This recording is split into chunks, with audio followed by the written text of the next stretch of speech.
ভারতীয় সংবিধান বা ইন্ডিয়ান কনস্টিটিউশন বা পলিটির একটি ইম্পর্ট্যান্ট চ্যাপ্টার যেটা চলছে আমাদের কেন্দ্রীয় আইনসভা, সেই পার্লামেন্টের একটা ইম্পর্ট্যান্ট টপিক হচ্ছে বিল।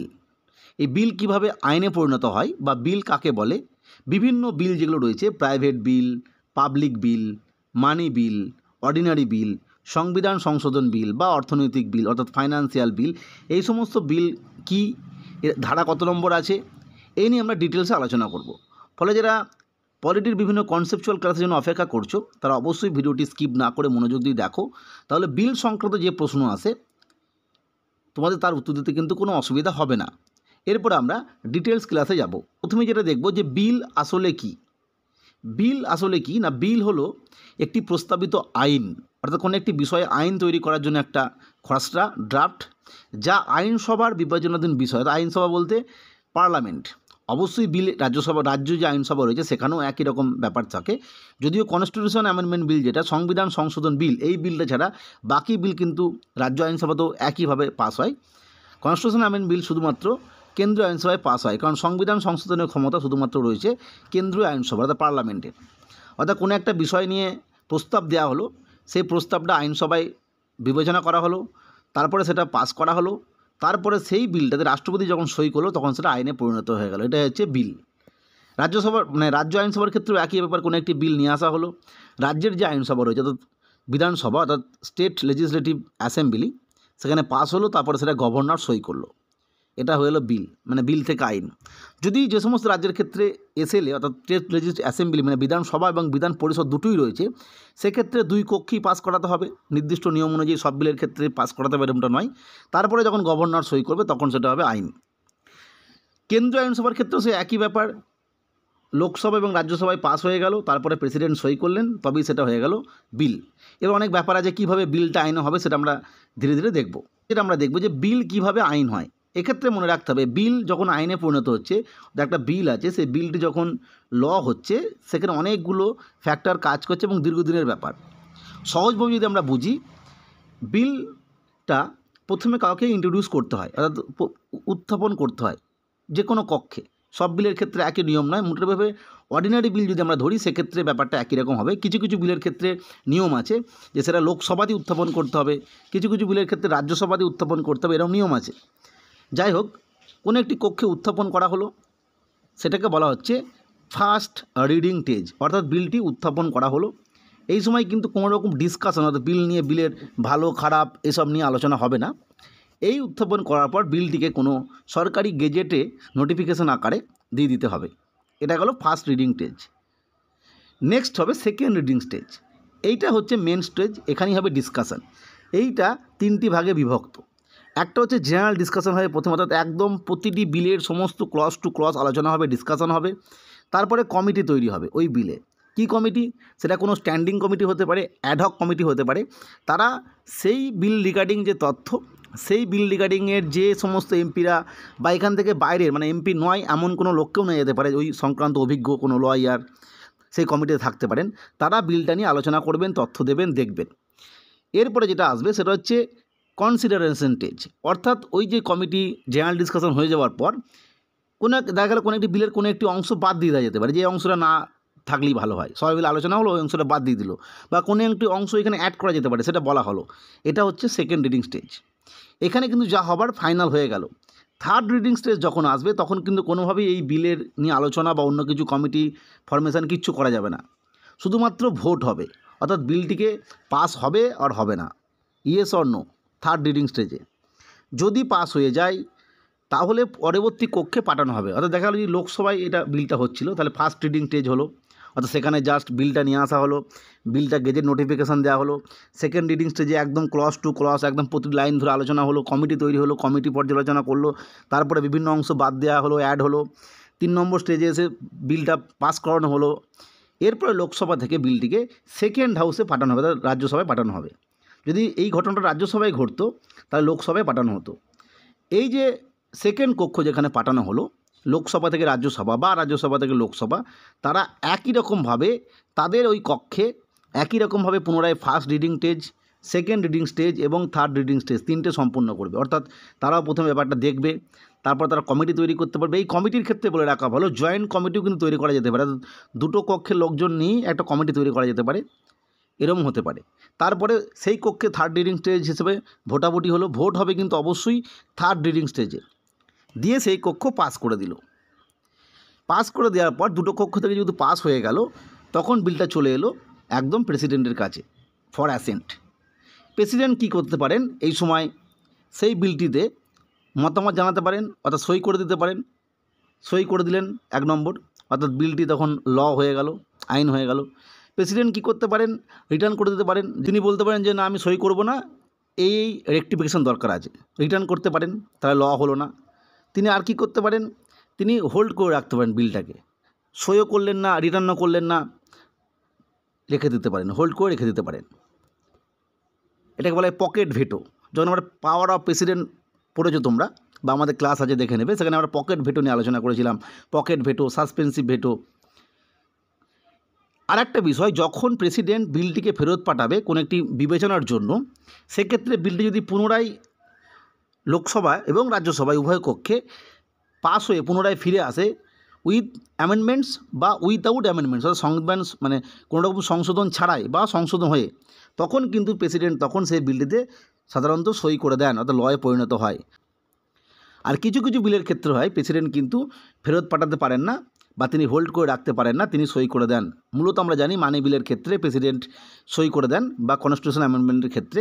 কারণ আমরা জানি যে মানি বিল যেটা 110 নম্বর আর্টিকেল অনুযায়ী হয়, সেখানে কিন্তু এই মানি বিল ইন্ট্রোডিউস করার আগেই প্রেসিডেন্টের কাছে কনসার্ন নিতে হয়, অর্থাৎ মতামত জানাতে হয়, প্রেসিডেন্টকে জানিয়ে তবেই মানি বিল ইন্ট্রোডিউস করতে হয়। মানি বিলের ক্লাসে আমরা ডিটেলসে আলোচনা করেছিলাম। এখানে একটা পয়েন্ট রয়েছে জয়েন্ট সেশন।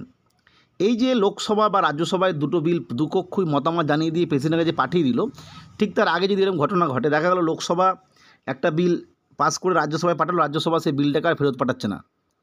কারণ আমরা জানি যে সেকেন্ড হাউস বিলটাকে কী করতে পারে, সমস্ত পর্যালোচনার পর কোনো কিছু পরিবর্তন করে লোকসভায় পাঠিয়ে দিতে পারে, পরিবর্তন না করে পাঠাতে পারে, বা নিজেদের কাছে আটকে রাখতে পারে, এগুলো কিন্তু করতে পারে। এই যে আবার মতামত নাও জানাতে পারে। যদি আটকে রাখে দীর্ঘদিন এবং সেটা 6 মাসের বেশি হয়ে যায়, তখন কিন্তু জয়েন্ট সেশন হতে পারে। বা এরকম হতে পারে রাজ্যসভার যে মতামত জানালো যে এই চেঞ্জগুলো করা দরকার, লোকসভা করলো না, সেক্ষেত্রেও জয়েন্ট সেশন হতে পারে। বা এমনটাও হতে পারে যে লোকসভা যে মতামত দিল রাজ্যসভা সেটা মেনে নিচ্ছে না, সেক্ষেত্রেও জয়েন্ট সেশন হতে পারে। জয়েন্ট সেশন নিয়ে ডিটেলস ক্লাস আছে আমাদের WBCS পলিটি বা অন্যান্য যে পরীক্ষার যে প্লেলিস্টগুলো রয়েছে, সেখানে তোমরা দেখে নিতে পারো। সেখানে জয়েন্ট সেশন কেন হয়, কীভাবে হয়, কতবার জয়েন্ট সেশন হয়েছে, কে সভাপতিত্ব করেন, কারা অংশগ্রহণ করেন, সব আলোচনা করা আছে।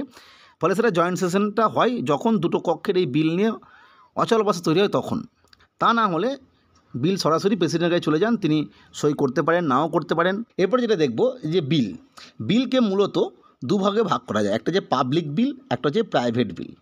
পাবলিক বিলকে অপরপক্ষে বলা হয় গভর্নমেন্ট বিল, এবং প্রাইভেট বিলকে অপরপক্ষে বলা হয় প্রাইভেট মেম্বার্স বিল। আমরা পলিটি পড়ার সময় বলেছিলাম পাবলিক বলতে আমরা বুঝবো অবশ্যই জনগণ নয়, সরকার। কারণ আমরা ন্যাচারালি কনভেনশনাল ওয়েতে সাধারণভাবে আমরা পাবলিক বলতে জনগণ বুঝি, কিন্তু পলিটির ক্ষেত্রে পাবলিক বলতে সরকার, অর্থাৎ দেশ যিনি চালাচ্ছেন। তাহলে পাবলিক বা গভর্নমেন্ট বিল কোনগুলো, যে বিলগুলো মূলত ক্যাবিনেট মিনিস্টার যারা রয়েছেন সেই সমস্ত মিনিস্টাররা বিলটাকে ইন্ট্রোডিউস করেন, সেটা হচ্ছে পাবলিক বিল বা গভর্নমেন্ট বিল। আর প্রাইভেট বিল কোনগুলো, মন্ত্রী ছাড়া অন্য কোনো লোক যারা মিনিস্টার নন এমন কেউ, সেটা হতে পারে যারা রানিং পার্টি রয়েছেন, সরকারে রয়েছেন, তাদের দলের কেউ এমপি, বা অপোজিশন পার্টির যারা এমপি তারা কিন্তু বিভিন্ন বিল ইন্ট্রোডিউস করতে পারেন। এটা হচ্ছে পাবলিক বিল, এটা হচ্ছে প্রাইভেট বিল। তো মিনিস্টার ছাড়া কেউ যখন করবেন তখন হবে সেটা প্রাইভেট বিল। এই যে প্রাইভেট বিল, এই বিলগুলো ইন্ট্রোডিউস করার জন্য নির্দিষ্ট যে কক্ষ রয়েছে, সেই কক্ষের যে স্পিকার অর্থাৎ চেয়ারম্যান, প্রিজাইডিং অফিসার, চেয়ারম্যান বা স্পিকার, তাদের কাছে কনসার্ন জানাতে হয়, জানিয়ে দিতে হয়, নোটিশ দিতে হয় 30 দিনের নোটিশ। আর পাবলিক বিলের ক্ষেত্রে নোটিশ দিতে হয় 7 দিনের। ইন্টারেস্টিং বিষয় হলো এই যে পাবলিক বিল যেটা গভর্নমেন্ট বিল বলা হচ্ছে, যেটা 7 দিনের নোটিশ লাগে, যেটা বিভিন্ন মন্ত্রীরা ইন্ট্রোডিউস করেন, সেই বিল কিন্তু সংসদে অর্থাৎ পার্লামেন্টের উভয় কক্ষে পাস হয়ে যাবার সম্ভাবনা বেশি থাকে, এবং প্রাইভেট বিলের ক্ষেত্রে এই পাস হওয়ার সম্ভাবনা কম থাকে। আর একটা বিষয় ইম্পর্টেন্ট, যেটা তোমরা যারা বিভিন্ন লোকসভার যে কার্যাবলী পড়েছো তোমরা জানো, যদি কোনোভাবে পাবলিক বিল কোনোভাবে কোনো একটা বিল ইন্ট্রোডিউস হলো, দ্য গভর্নমেন্ট বিল, এবং সেটা যদি পাস না হয়, সেক্ষেত্রে মনে রাখতে হবে এটা সরকারের পক্ষে লজ্জাজনক ব্যাপার, এবং সেই সময় কিন্তু নো কনফিডেন্স মোশন আনা যেতে পারে, যেটাকে বলা হয় অনাস্থা প্রস্তাব। অর্থাৎ খুব সহজ বিষয়, পাবলিক মানে গভর্নমেন্ট বিল, যেটা মানি বিল, দেখা গেল সেটা হচ্ছে কোনো একজন মিনিস্টার ইন্ট্রোডিউস করলো। তাহলে মিনিস্টার সাধারণত কোনো একটা দলের মেম্বার যিনি সরকারের মধ্যে আছেন, অর্থাৎ ধরে নেওয়া যাক এই মিনিস্টার যিনি, সেখানে টোটাল তাদের সংখ্যা হচ্ছে 90 জন, অন্য পার্টি যারা রয়েছে তাদের মেম্বার হচ্ছে 10 জন বা 20 জন, অর্থাৎ এরা যেহেতু বেশি, এরা সরকার তৈরি করেছে, তাহলে এনাদের দলের কেউ একজন একটা বিল নিয়ে এলো, পাবলিক বিল, সেটা যদি পাস না হয়, তার মানে এই দলেরই বেশিরভাগ এমপি এই দলকে আর সাপোর্ট করছে না, এটা বোঝা যাচ্ছে। তখন কিন্তু নো কনফিডেন্স মোশন বা অনাস্থা প্রস্তাব আনলে সরকারের পতন ঘটতে পারে।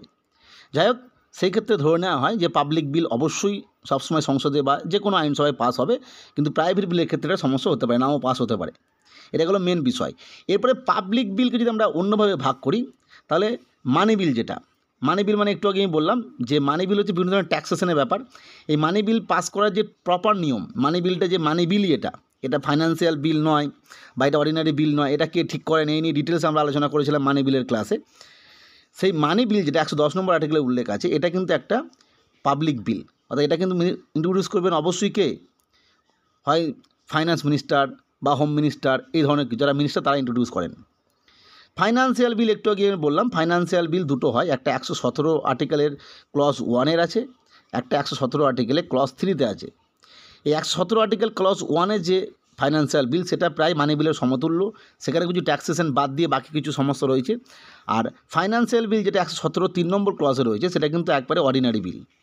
এই মানি বিল এবং ফাইন্যান্সিয়াল বিল যেটা বললাম, এগুলো সম্পূর্ণ ট্যাক্সেশনের ব্যাপার, এবং অর্ডিনারি বিল হচ্ছে সংবিধান সংশোধন, সংবিধানে উল্লেখ করা আছে এমন বিষয় যখন সংশোধন করতে চাইছি না, এই বিষয় ট্যাক্সেশন, লেভি, এই সমস্ত বাদ দিয়ে যেগুলো, সেটা হচ্ছে অর্ডিনারি বিল। অর্ডিনারি বিলের ক্ষেত্রে হচ্ছে মনে রাখতে হবে, অর্ডিনারি বিল অবশ্যই পাবলিক বিলও হতে পারে, আবার প্রাইভেট বিলও হতে পারে। অর্ডিনারি বিল অবশ্যই পাবলিকও হতে পারে, আবার প্রাইভেটও হতে পারে। কিন্তু মানি বিল, কনস্টিটিউশন অ্যামেন্ডমেন্ট বিল বা ফাইন্যান্সিয়াল বিল, এগুলো কখনোই কিন্তু প্রাইভেট বিল হবে না, বেশিরভাগ ক্ষেত্রে এগুলো পাবলিক বিলই হয়। মানি বিল, ফাইন্যান্সিয়াল বিল এবং কনস্টিটিউশন অ্যামেন্ডমেন্ট বিল অবশ্যই পাবলিক বিল, এই বিষয়টা মনে রাখতে হবে। এবার এই মানি বিল কীভাবে পাস হয়, বিল পাস হওয়ার নিয়ম তো আমি পূর্বে আলোচনা করলাম, কিন্তু ওটা একটা সাধারণ নিয়ম। কিছু কিছু ক্ষেত্রে দেখা যায় লোকসভা থেকে রাজ্যসভার ক্ষমতা অনেক কম বেশি, কোনো কোনো ক্ষেত্রে প্রেসিডেন্ট যে হোল্ড করে রাখছে, তাদের অ্যাসেন্ট না দিচ্ছেন না, সেটা করতে পারে না, তিনি মতামত জানিয়ে দেন, তা সই করে দেন, সেটা আইনে পরিণত হয়ে যায়, এরম ব্যাপার আছে, রিটার্ন করতে পারেন না, এরম ব্যাপার আছে। সেটা বিভিন্ন বিলের ক্ষেত্রে বিভিন্ন রকম নিয়ম। এই কনস্টিটিউশন অ্যামেন্ডমেন্ট বিল, মানি বিল, ফাইন্যান্সিয়াল বিল এবং অর্ডিনারি বিল, এটা নিয়ে আলাদা আলাদা ক্লাস আছে আমাদের, অবশ্যই WBCS পলিটি বলে যে ক্লাস আছে সেখানে তোমরা দেখে নিও। যাই হোক, আজকে এই পর্যন্ত আলোচনা করলাম। পরবর্তী আপডেট বা তথ্যের জন্য চ্যানেলটিকে সাবস্ক্রাইব করে রেখো। আজকের ভিডিও দেখার জন্য প্রত্যেককে অসংখ্য ধন্যবাদ।